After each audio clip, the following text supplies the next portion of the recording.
Hi, this is RJ Yash from Radio LG 90.8 FM અને આજે આપણી સાથે પ્રેઝન્ટ છે the one and only Bhumik Shah. So hello, welcome to LG University. Hello everyone, hello તમને પણ. Thank you. So આજે તમે કેટલા એક્સાઇટેડ છો? આજે સુપર એક્સાઇટેડ કારણ કે બહુ વર્ષો પછી પાછો આ એ જ જગ્યા પર હું આવ્યો છું જ્યાં ઘણા વર્ષો સુધી ધમાલ કરી છે, નવરાત્રિ કરી છે, આ જગ્યાના વાઇબ્રેશનને ફીલ કર્યા છે અને ફરી એ કરવા માટે આજે હું આવ્યો છું. આઈ એમ સુપર એક્સાઇટેડ. હવે તમે દાખલામાં તો મોજ કરાવો જ છો, દાખલામાં તો બધાને જ મજા આવે છે, પણ આજે એના સિવાય બીજું તમે શું કરો છો કે જેનાથી લોકો સરપ્રાઈઝ થઈ જશે? આજે બહુ બધા એકચ્યુઅલી પ્રોપર આજે શો બોલિવૂડ છે. બહુ બધા એવા મેશઅપ્સ છે જે કદાચ તમે આની પહેલાં ક્યારેય નહીં સાંભળ્યા હોય.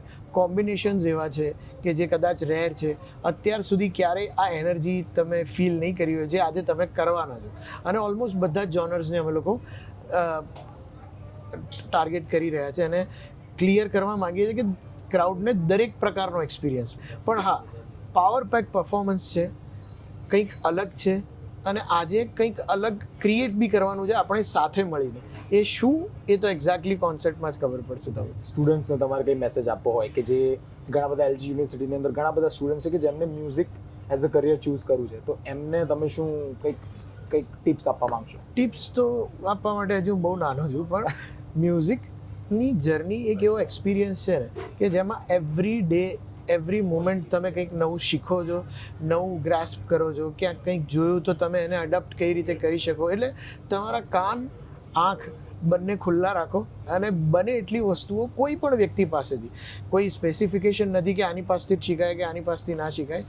દરેક વ્યક્તિ પાસેથી કંઈ બી શીખવાનું છે અને એ આખી જર્ની છે તમારી. It's a process. કોઈ બારોબાર પ્રોસેસ પાસ કર્યા વગર બહાર જતું રહેવું રેરેસ્ટ ઓફ ધ રેર છે.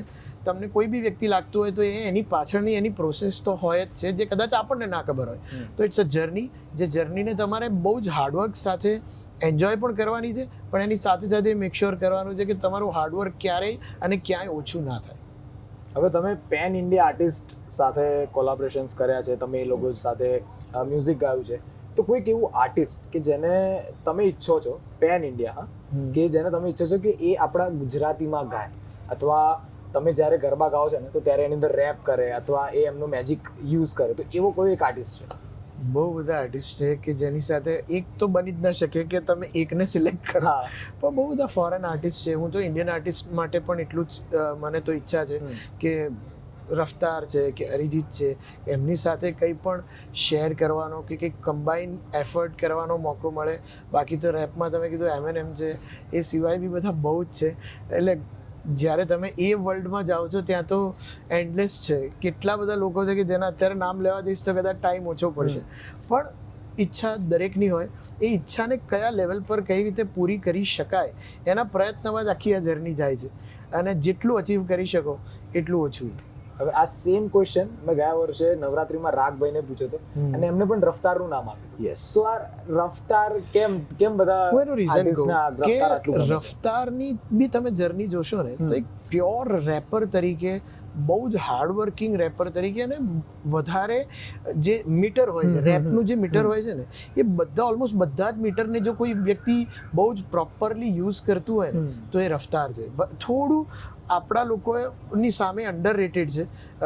જે હની સિંહ છે કે બાદશાહ છે કે જેટલા બી અહીંયાના રેપર્સ છે, બહુ બધા છે. હવે તો જે આખો રેપ શો ચાલુ થયા પછી તો અઢળક લોકો છે. અમદાવાદમાંથી પણ ઘણા બધા MC શેર થી લઈને બહુ બધા રેપર્સ, ફિમેલ રેપર્સ બી છે કે જેને તમે જોયા. પણ આ એક જ વ્યક્તિ એટલે બધાને અટ્રેક્ટ કરે છે કારણ કે એ રેપના દરેક ટાઈમિંગને બહુ જ પ્રોપરલી યુઝ કરી અને રેપ તમારા સુધી પહોંચાડે.